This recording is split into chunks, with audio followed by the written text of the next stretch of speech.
मित्रों, नमस्कार। मैं Neeraj Srivastava, advocate, district court, Varanasi, UP. मित्रों, आपके बीच मैं सीआरपीसी का जो चैप्टर 20 सम्मन ट्रायल के बारे में बताता है, और यही चैप्टर 20 सीआरपीसी का जो सम्मन ट्रायल है, बीएनएसएस 2023 में चैप्टर 21 यानी क्रम आगे एक चैप्टर बढ़ गया। चैप्टर 20 में सम्मन ट्रायल सेक्शन 251 से लेकर 259, बीएनएसएस 2023 में यही सेक्शन 274 से लेकर 282 बन गया। ये छोटा चैप्टर है। इसके बारे में सम्मन ट्रायल, सम्मन के बारे में वारंट ट्रायल मामला क्या है वो सब आपके सेक्शन 2 में डेफिनेशन में दिया है। सम्मन ट्रायल का मतलब 2 साल तक की सज़ा का, ये मोटा मोटी आदमी को जानना चाहिए। तो इसमें 2 साल तक की सज़ा का जो प्रोविज़न होगा, उसमें इस सम्मन ट्रायल, जिसे 138 एनआई एक्ट का हम पहले भी बताए थे, उस तरीके के मुकदमों का, सेक्शंस का ट्रायल होगा। इसमें 251 जो सेक्शन शुरुआत में दिया है, सम्मन ट्रायल वाला जो मुकदमा है चैप्टर 20, इसमें चार्ज बनने की आवश्यकता नहीं होती है, मैंडेटरी नहीं है कि चार्ज बनेगा। तो इसमें जो है 251 में जो बयान मुलजिम वगैरह कभी बनाने की बात आती है, शब्द तो है बयान मुलजिम, लेकिन ब्रीफ बताया जाता है कंप्लेंट केस का, कि आपके ऊपर ये आरोप है, ये सेक्शन है। इस तरीके से अगर आप दोषी होने का एडमिशन करते हैं तो बात वहीं रुक जाती है। अदरवाइज आप आगे प्रोसीड करने की बात करते हैं तो 251 में सारांश पर ही आप विरोध कर देते हैं। यही नोटिस ऑफ एक्विजिशन कहा जाता है। इसमें डिस्चार्ज की भी व्यवस्था नहीं है। सुप्रीम कोर्ट के इतलाह से इसमें आप इसी 251 को कि हमारे खिलाफ नोटिस ऑफ एक्विजिशन न बनाया जाए, डिस्चार्ज यहीं पर कर दिया जाए, इसमें आप एप्लीकेशन फाइल कर देते हैं। इस पर केस लॉ है, तो उसके बारे में बाद में कभी चर्चा करेंगे। तो 251 में सारांश के बारे में बताता है। नेक्स्ट चैप्टर है 252 प्ली गिल्टी। अगर आप एडमिशन कर लेते हैं कि साहब ठीक है हमने गलती किया है, 200 मानते हैं, तो उसके अकॉर्डिंग जो है कोर्ट आपको पनिशमेंट दे देगी। यानी सारांश बताना 251, बीएनएसएस 2023 में सेक्शन 274 जिसमें वही सेम चीज़ बताई गई है। 252 प्ली गिल्टी करते हैं तो आपको कन्विक्शन हो जाएगा। 275 जो कि बीएनएसएस में है। इस तरीके से 251, 252 के बाद 253 ये छोटा मामला है। इसमें जो है जो 205, 206 सीआरपीसी में था कि अभियुक्त को टिल फर्दर ऑर्डर के लिए एग्जम्प्ट किया जाता था हाजिरी से। परमानेंट हाजिरी माफी हम लोग कहते थे। 205 में है, 206 में छोटे मामलों में है। तो 206 में अगर मुलजिम नहीं आता है और उस दौरान इसमें लिखा हुआ है कि अगर दोषी होने का आवेदन किया जाता है और मुलजिम नहीं है तो जुर्माना वगैरह है तो डाक के माध्यम से भी उसको जमा, प्लेडर के माध्यम से जमा कराया जा सकता है, ये छोटे मामले में। तो 253 ये बताता है कि जब मुलजिम उपस्थित नहीं है और प्ली गिल्टी करता है तो जुर्माना वगैरह जमा करके मैटर को समाप्त किया सकता है। 253 ये हो गया, जो कि 276 है। 253 के बाद 254 आता है, ये मेन है। अगर 252 में प्ली गिल्टी नहीं किया, 253 में अनुपस्थित होने पर भी जो अगर ये मैटर नहीं होता है, जुर्माना वगैरह की बात नहीं आती है, तो 254 में अगर आप कंटेस्ट कर रहे हैं तो इसमें जो है दोनों काम है। इसमें आपसे कोर्ट जो है साक्ष्य लेगी, साक्ष्य और जीरा टोटल जो जैसे प्रक्रिया होती है समरी में, इसमें जो है आपका सारा एविडेंस हो जाएगा, गवाही होगी, जीरा होगी। 254 ये बताता है, 277 बीएनएसएस बताता है। 254 मेन ट्रायल है, ये चीज़ ध्यान देनी है, इसी में गवाही वगैरह होनी है।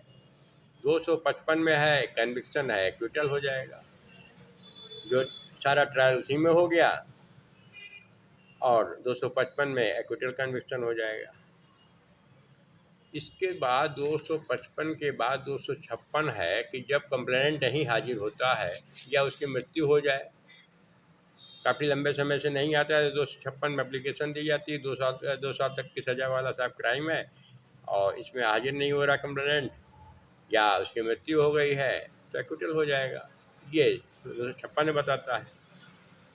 257 आता है विड्रॉल ऑफ कंप्लेंट की बात आती है। अगर परिवादी कंप्लेनेंट जो है विड्रॉल की एप्लीकेशन डालता है तो विड्रॉल हो जाएगा, उसमें भी एक्विटल हो जाएगा आपका। तो 256, 257 अगर मर गया नहीं आ रहा है तो 256 में एक्विटल हो जाएगा। 257 है अगर वापसी देता है कंप्लेंट, विड्रॉल ऑफ कंप्लेंट की कंप्लेंट एप्लीकेशन फाइल करता है तो एक्विटल हो जाएगा। अब मामला एक आता है 258 में, कुछ मामलों में कार्यवाही को रोक देने की बात है। इसमें शब्द आया हुआ है परिवाद से भिन्न आधार पर संस्थित किसी सम्मन मामले में कोई प्रथम वर्ग मजिस्ट्रेट अथवा मुख्य न्यायिक मजिस्ट्रेट की पूर्व मंजूरी से कोई अन्य न्यायिक मजिस्ट्रेट ऐसे कारणों से उसके द्वारा लेखबद्ध किए जाने की कार्यवाही को किसी भी प्रकरण में कोई निर्णय सुनाए बिना रोक सकता है। स्टे ऑफ प्रोसीडिंग की बात आता है। 210 में हम एक बार चर्चा हमने किया था जिसके बारे में कि अगर जो है स्टेट मुकदमा भी चल रहे हैं और कंप्लेंट भी फाइल होती है। 210 में की भाषा जो थी, परिवाद वाले मामले में अनुसरण की जाने वाली प्रक्रिया उसी अपराध के बारे में पुलिस अन्वेषण। 210 सीआरपीसी के बारे में पहले हमने चर्चा किया था कि अगर इन्वेस्टिगेशन हो रही है तो कंप्लेंट मुकदमा भी फाइल होता है तो उस कंप्लेंट को रोक देगा मजिस्ट्रेट जब तक कि चार्जशीट या एफआर स्टेट केस में ना आवे। हम लोग इसको कभी यूज नहीं करते हैं, ये करना चाहिए, हम पहले भी चर्चा किए थे इस पर। अगर एफआईआर आपका हो गया, इन्वेस्टिगेशन हो रही है, लग रहा है कि उसमें जो है आईओ तालमेल कर रहा है, एविडेंस नहीं कलेक्ट कर रहा है, तो सेम मुकदमा आप जो है कंप्लेंट फाइल करिए, सारा एविडेंस जो आपके पास है वो लगा दीजिए और बताइए कि हमारा मुकदमा इन्वेस्टिगेशन हो रहा है, जब तक वो चार्जशीट एफआईआर या कुछ भी चार्जशीट ना हो तब तक आप इसकी प्रोसीडिंग को रोक दीजिए। मुकदमा रजिस्टर होगा और मजिस्ट्रेट आपके कंप्लेंट को रोके रहेगा। अगर उधर से चार्जशीट आएगी तो दोनों मुकदमे साथ साथ चलेंगे, अगर एफआईआर आएगी तो ये कंप्लेंट आगे बढ़ जाएगा। उसी से संबंधित ये एक सेक्शन 258 कुछ मामलों में कार्यवाही रोक दें। परिवार से भिन्न आधार पर संस्थित किसी सम्मन मामले में कोई प्रथम यानी सीजीएम हो, फर्स्ट क्लास मजिस्ट्रेट हो, किसी के यहाँ परिवार से भिन्न का मतलब पुलिस केस होता है। तो ऐसे मामले में अगर ये कहीं से रिपोर्ट आती है कि साहब यहाँ पर ये मुकदमा है, सेम चीज़ चल रही है, तो ऐसे में बयान अगर मुख्य परिवादी वगैरह का लेने के बावजूद भी पश्चात लिखा हुआ है कि मुख्य साक्षियों के साक्ष्य को अभिलिखित किए जाने के पश्चात इस प्रकार की कार्रवाई रोक देगा जहाँ पर ये चल रहा है।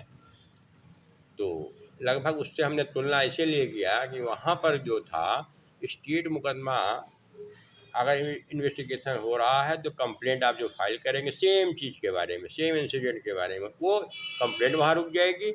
यहाँ पर ये कह रहा है कि अगर कोई परिवार से भिन्न मामला संस्थित है, कहीं से रिपोर्ट आती है सीजीएम और एसीजीएम या कहीं से फर्स्ट क्लास मजिस्ट्रेट से, तो ये अपना कंप्लेंट को रोक देगा सम्मन केस को। 258 है, 281 आपका बेनिफिस है। फिर 259 लास्ट है कि सम्मन मामलों को वारंट मामलों में संपरिवर्तित करने की न्यायालय की शक्ति।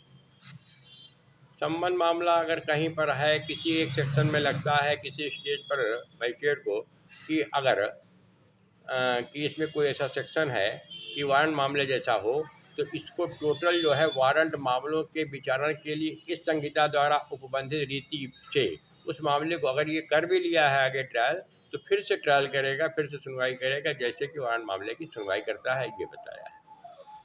जैसे कि 156, 157 हम 154 और 155।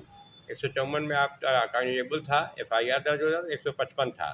तो 155 में ही सेक्शन बना हुआ था, सब क्लास था कि अगर कोई भी एक ऐसा सेक्शन आ जाए जो कि कॉग्निजेबल आ जाए, तो सारे जो भी सेक्शन होंगे नॉन कॉग्निजेबल, जो 155 में FIR NCR दर्ज होता था, सारे सेक्शन को, सारे केस को एक वारंट मामला, सॉरी, संज्ञेय मामले के तरीके से फिर इन्वेस्टिगेशन होगा, उसका उस तरीके से विचारण होगा। तो वो एक सेक्शन था 155 में, अगर कोई एक सेक्शन मिल गया कि संज्ञेय है, तो उसको पूरे सेक्शन को संज्ञेय के रूप में देखा जाएगा। उसी तरीके से यहाँ पर वो बात बता रहा है कि 259 में अगर कोई ऐसा सेक्शन मिल गया जो वारंट मामला जैसा है और ट्रायल आगे कर लिया है मजिस्ट्रेट, तो फिर से ट्रायल करेगा जैसे कि वारंट मामला का ट्रायल होता है। तो इस तरीके से 251 से लेकर 259 की जानकारी हम लोगों को होनी चाहिए। इसमें सबसे मुख्य बात यह है, इसमें चार्ज नहीं बनता है, सारांश बताया जाता है। नोटिस ऑफ एक्विजिशन की बात आती है जिसमें सारांश जिसको कहते हैं, वहीं पर आप अपना डिस्चार्ज डाल सकते हैं। उसको डिस्चार्ज नहीं कहेंगे, डिस्चार्ज का रूप रहेगा, लेकिन नोटिस ऑफ एक्विजिशन की बात करता है कि साहब हमारे खिलाफ जो है कोई सारांश ना बनाया जाए। और फिर 254 में आपका टोटल ट्रायल होगा, चीफ होगा, जीरा होगा, बयान होगा, और 255 में दोष सिद्धि हो जाएगी। इस तरीके से कुल 251 से 259 के बीच का है। मेन चीज़ें हैं, 2 साल तक की सज़ा की बात करता है, और वापसी कैसे होगी, मृत्यु हो जाने पर कैसे आप एक्विटल होगा, वापसी लेने कंप्लेंट को वापस लेने पे कैसे एक्विटल होगा ये बता दिया। 256 है, 257 है और 254 है, कैसे इसमें ट्रायल होगा। तो इस तरीके से 274 से लेकर 282 बेनिफिट बताता है, और इधर 251 से लेकर 259 बताता है। ये छोटी सी जानकारी थी, आप लोगों से मैंने साझा किया। आगे फिर किसी अच्छे टॉपिक पर आप लोगों से चर्चा करने का प्रयास करूंगा। तब तक के लिए धन्यवाद, नमस्कार।